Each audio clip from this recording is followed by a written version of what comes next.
அமைச்சர் செல்லூர் ராஜு தற்பொழுது நம்முடைய இணைப்பில் காத்திருக்கிறார். அவரிடம் பேசலாம். அதற்கு முன்னதாக ஒரு முக்கியமான செய்தியை நாம் பார்க்கலாம்.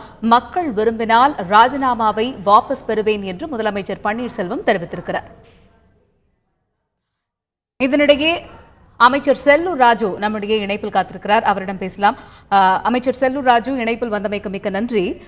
முதலமைச்சர் ஓ பன்னீர்செல்வம் அவர்கள் ஒரு குற்றச்சாட்டை முன்வைக்கிறார். அவருடைய செய்தியாளர்கள் சந்திப்பில் அவர் பேசுகையில் அவர் கூறியது என்னவென்றால், முதலாக வருவாய்த்துறை அமைச்சர் RB உதயகுமார் அவர்கள் கழக பொதுச் செயலாளரான திருமதி VK சசிகலா அவர்கள் முதலமைச்சராக பொறுப்பேற்க வேண்டும் என்று கூறியதை அடுத்து அவர் இப்படி கூறிவிட்டாரே என்று முதலமைச்சரிடம் நீங்களே வருத்தம் தெரிவித்ததாகவும், இன்னொரு புறம் மதுரைக்கு சென்று செய்தியாளர்கள் சந்திப்பில் நீங்களும் அதே கருத்தினை, அதாவது திருமதி VK சசிகலா அவர்கள் முதலமைச்சராக பதவியேற்க வேண்டும் என்று கூறியதாகவும் முதலமைச்சர் பன்னீர்செல்வம் அவர்கள் ஒரு குற்றச்சாட்டை முன்வைக்கிறார். இது தொடர்பாக உங்களுடைய கருத்து என்ன?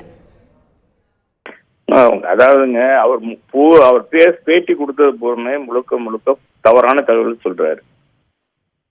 அவர் என்னுடைய அறை 3வது அறை, இவர் ஃபர்ஸ்ட் அறை, 2வது அறையில உணவு அமைச்சர், 3வது அறையில இருக்கேன்.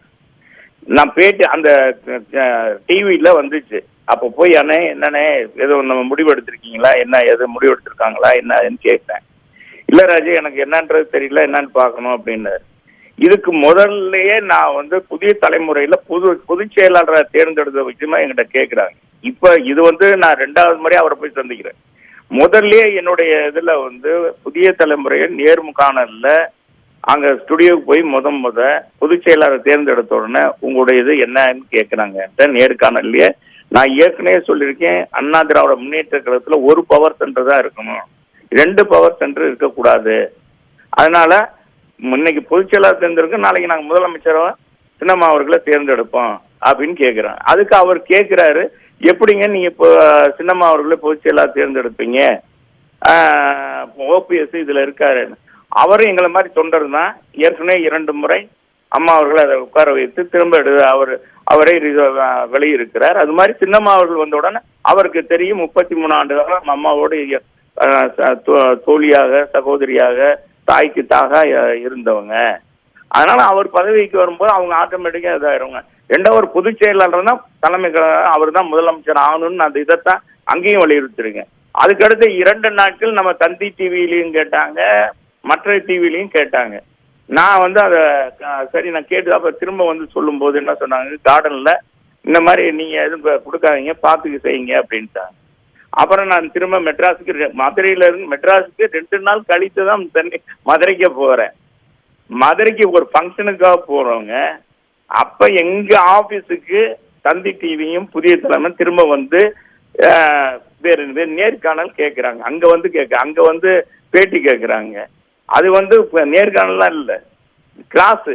மற்றவங்க யார் பேசுனா அதுல விடுதலை சிறுத்தை பேசுனாங்க, எல்லாரும் வரவேற்று பேசுனாங்க, சில பேர் எதிர்த்து பேசுனாங்க, அதுல திமுக சார்பா பேசுனாங்க. அதுக்கு பதில் சொல்லுங்கன்னு தான் சொன்னாங்க.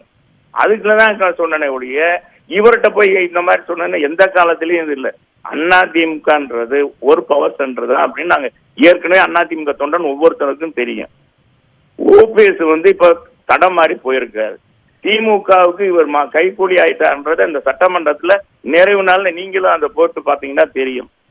அந்த துரைமுருகன் சொல்றாரு, உங்களுக்கு பின்னால ஒரு இது சக்தி இருக்கு, அந்த சக்தி உங்களை அந்த பதவியில இருந்து நீக்கினா 89 திமுக காரங்க தயாரா இருக்கும், உங்களுக்கு நீங்க தான் 5 ஆண்டு முதலமைச்சரா இருக்கும்னு துரைமுருகன் சொல்லும் போது இவர் சொல்றாரு, புரட்சி தலைவரை பத்தி பேசுறதுக்கும் அம்மாவை பத்தி பேசுறதுக்கும் OPSக்கு எந்த விதமா யோக்கியதும் கிடையாது.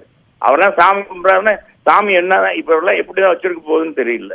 அவர் என்ன சொல்லியிருக்கணும், ஒரு அதிமுக தானே, நீ பதவி கொடு, நீ ஆதரவு கொடுத்து அந்த திமுக ஆதரவு கொடுத்து நான் இந்த பதவியில் இருக்குன்னா இந்த பதவி தேவையில்லைன்னு அன்னைக்கு OPS சொல்லி இருந்தாருன்னா இவர் யோக்கியமானவர் நான் சொல்லலாம், ஒரு யோக்கியமானவர் இதுன்னு சொல்லலாம். MGR விசுவாசி, அம்மாவுடைய விசுவாசி அப்படின்னு சொல்லலாம்.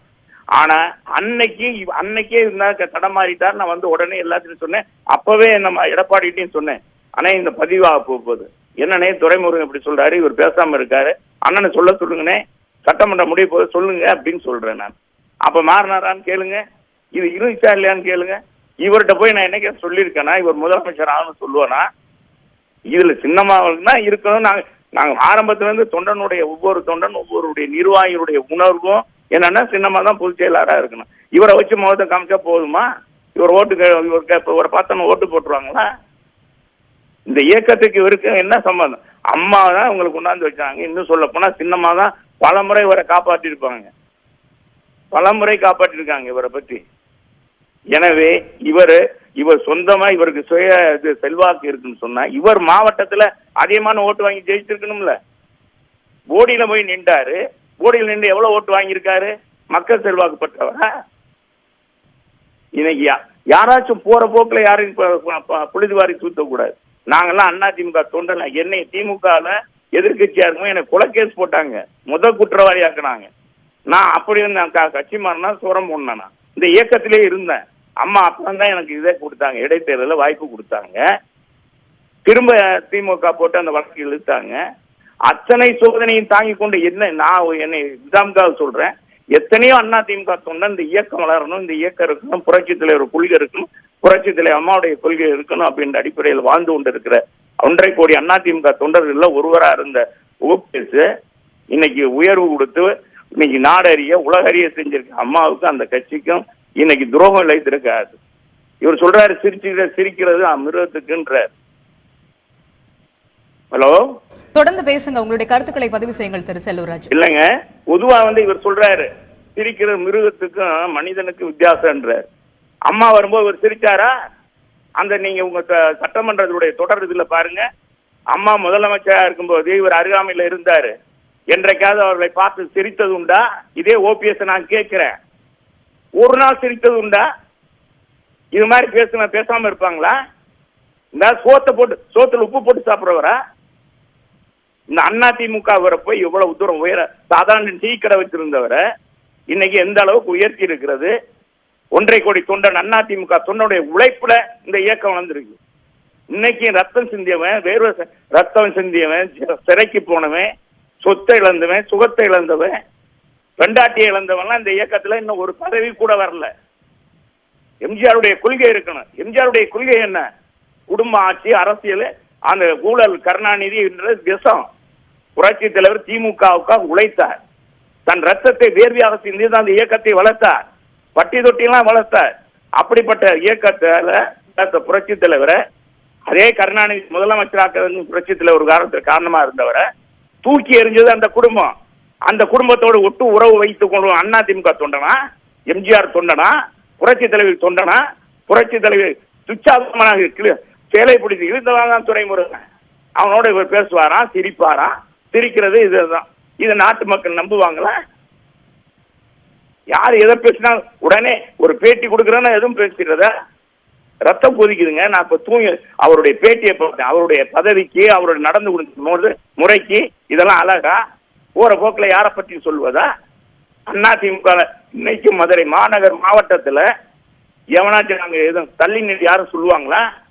அதிமுக கட்டுக்கோப்பாக இருக்குதுன்னா புரட்சி தலைவருடைய கொள்கை, புரட்சி தலைவியினுடைய கொள்கை. ஏழைகளுக்கு உதவி செய்து நாட்டு மக்கள் நல்லது செய்யணுன்றதா எங்களுடைய கொள்கை. அந்த வகையில தான் இருக்கிறோம். அவர் முழுக்க தவறான பாதைக்கு போயிருக்காரு.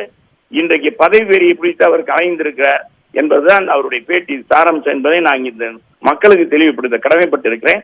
எனவே அவர் இன்னொரு முறை அதிமுக பற்றியும் தலைவரை பற்றியும் தலைவியை பற்றியும் பேசுவதற்கு ஒரு யோக்கியதே இல்லை. உங்களுடைய கருத்துக்களை எங்களுடன் பகிர்ந்து கொண்டமைக்கு மிக்க நன்றி திரு செல்லூர்ராஜ்.